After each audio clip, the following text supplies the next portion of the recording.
All right, everybody, welcome back. We're still tying up those killer crappie flies. And the next one is a transplant from the Caribbean that absolutely slays crappies when they're up shallow, getting ready to spawn. This is the Crazy Charlie, tied up in sizes that are going to get nailed by these crappies this spring. And this is a size 6, 3407. So we're looking at a good Mustad hook like what we've been working with for all of our other flies.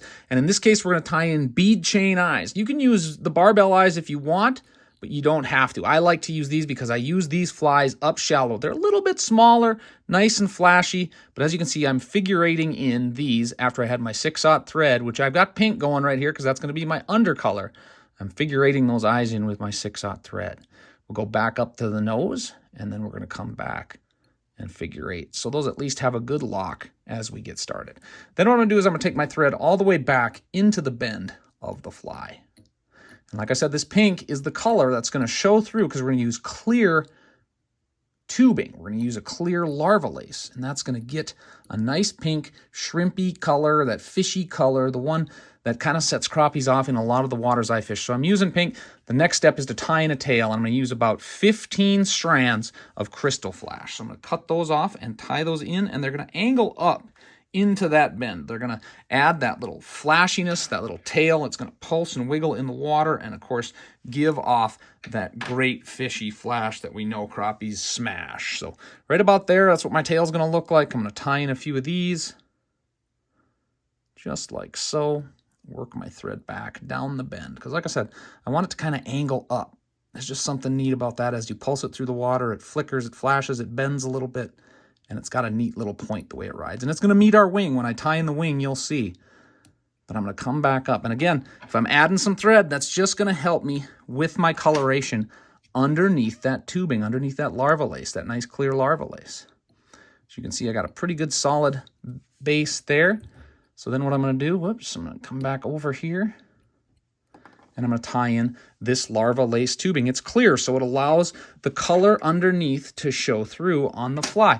That allows you, like if you have a blue tinsel or you're using chartreuse flash, that color will show through on these flies, and it really makes it a neat, dynamic presentation for those crappies. As we said, color sensitive. They love a different color every day, so you want to be ready with a lot of great different colors. So use your silver tinsel, use your blue tinsel, orange, whatever it is, favorite colors in your water. I have a lot of good success with pink, and on certain Minnesota lakes, certain North Dakota lakes. I got some orange lakes. It's all about those confidence colors, and that's what this underbody of thread or tinsel or Krystal flash that you can even wrap forward will do to help you customize to your fish. So I'm going to take the thread. I've got it wrapped down. I got a pretty good pink coloration shining through there, and then I'm going to wrap that tubing around that Larva Lace. I'm going to hold it kind of tight so it flattens, making a really cool shrimpy segmented body. And that's a good point. If you've got gammarus, which are freshwater shrimp, this might be a good fly for those crappies as they're sitting up shallow and they're rustling their nests up and kicking those gammarus around. That's what they're going to eat. They're going to eat those freshwater shrimp, like Devil's Lake. There's some crappies up on the north end of that. This would do well up in the shallows. And I'm going to come between the eyes. When I'm finishing off, I'm coming between the eyes just like so. And then I'm going to wrap that tubing down with a couple good thread wraps. Got her locked in. I'm going to pull it tight,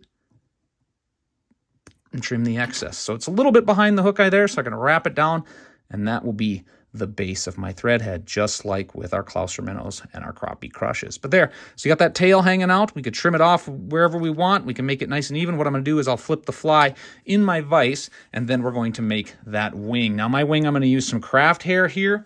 It pulses nicely in the water, similar to marabou. You can use a bucktail, you can use fish hair, you can use all sorts of different flowy materials to make your wing. But you want a small pinch. You want it to be fairly flowy, fairly airy in the water. And when you've got it, I'd say a bunch like that is just about perfect. So when you get it, even out the base where you're going to tie it in between your thumb and forefinger. And that's what you're going to lock in. You see I got nice even tips there.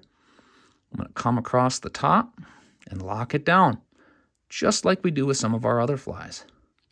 But that wing right there, that is going to pulse and wiggle in the water over our flashiness and over the whole entire body. So it's really attractive, really a good looking fly.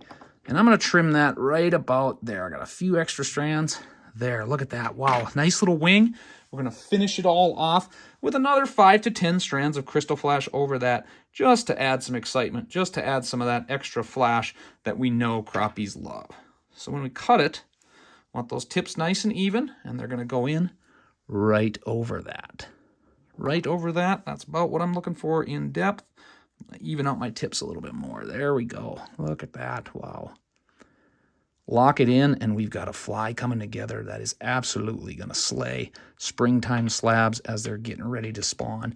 You're going to be hitting them hard with the fly rod, and this fly is going to do the trick. It's a little different. It's something unique, something the fish might not have seen. They might be used to your clouser minnows or jigs or whatever it is.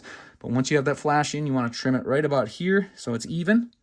And you got a nice looking wing coming on that fly. So we're going to whip finish at that point, just like so. 3-4 times around, down and up. Add a drop of your favorite epoxy or head cement. Just a quick little drop will do. Spread it around. Hit it with my glow light. Party on, get the rave going. You got a really cool looking fly under that black light there. It's doing quite well. All cured. And there it is. Like I said, tie it up in blue. Tie it up in chartreuse. Go out there, take those confidence colors, and get on those crappies. It's the crappie version of a classic fly. I hope you'll like it. Tie up a bunch of crazy Charlies, and I guarantee you, you're going to have a fly that catches fish this spring and give you a whole lot of fun at the vise.